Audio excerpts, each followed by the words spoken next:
Good. Okay, let's talk about Virgo. You with Andre, you work with Angra, you work with Shaman, you work in Andre's solo's career. You produce like Time to Be Free and Mentalized, if I'm not mistaken. And of course, you made the Virgo project, which is one of my favorite recordings from Andre's career. I was asking you, how did the idea of this project came out? But then you already told me, since the Angels Cry years, you had this idea. And was there any intention for you guys to make more material? Because this album is really, really great. And how can you just make one? We always wanted to make a second one. And we actually talked about it. And we would have done one, I guess. Do you think if it was alive, if it was here with us? Yeah, we would. I think we would have done one more. Virgo, the Virgo album, also before Andre was passing away, was one of the very few albums I was always coming back to, and like in a moment of a special moment, you know, I would just put it on, and it was like, wow, this is a great time in my life. You know why? It's like, it's a very honest recording also. I mean, it was like really 5 people in a room creating something very particular and very special, because we were like in this, you know, it was a little bit, I would call it like musician's vacation in a way. You know, we got a very good budget for this album. So I was doing negotiations with the record company, and it was going very good. And so they really wanted to push and do stuff, you know. So we got a good budget, and we just decided, let's go for it. Real cool strings, really great singers, gospel choir. We pay everybody well. Great studio. Go to London, do this and that, you know. And that's what we did. So we had a great time doing the stuff in a way that has to be done properly. So we did analog recording on tape, and in this huge, super great studio. And we would be there with the whole band in one room and play the songs, even without headphones, right? So we had a sound in the room where we just played with the amplifiers on, and everything was running, and no click track. You know, it was like more real is not possible in a way. And this is something you really remember. So I produced some demos before, and then I sent the demos to the guys, and then we rehearsed for a week, and then we went to the studio.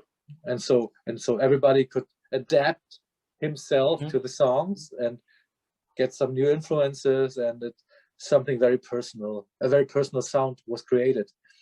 And when you listen to the album, like 7 or 8 songs are recorded like this.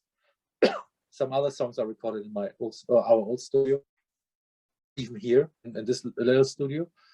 Like Fiction, for example, was Fiction. Completely. This is my favorite song. Maybe the drums were in the other studio, but most of the vocals were done here also, because it was very funny. You know, Andre was playing along the grand piano and stuff, and for 1 or 2 songs he was singing along in the cabin, but it doesn't work so well because it is too loud. You get so much sound into the microphone, right? And this is really hard to, so sometimes it's very hard to use this. So we had to do the vocals and most of the songs separately.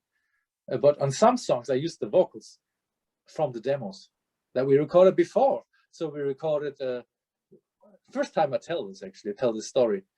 And so I had the demos that were recorded on a click track, and I had his vocal, and some of the songs were just great. So I thought, like, yeah, you know what? These vocals are great. We have this great recording. I tried to put them on this recording.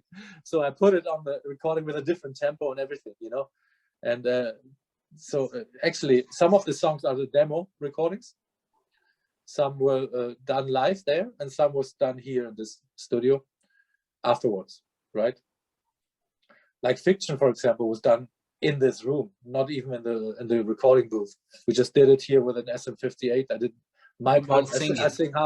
I sing half of the song, yeah, and we did it here in this room actually, and without headphones and stuff. You know, just turn on the speakers and Really? you know, nice, fun. Yeah.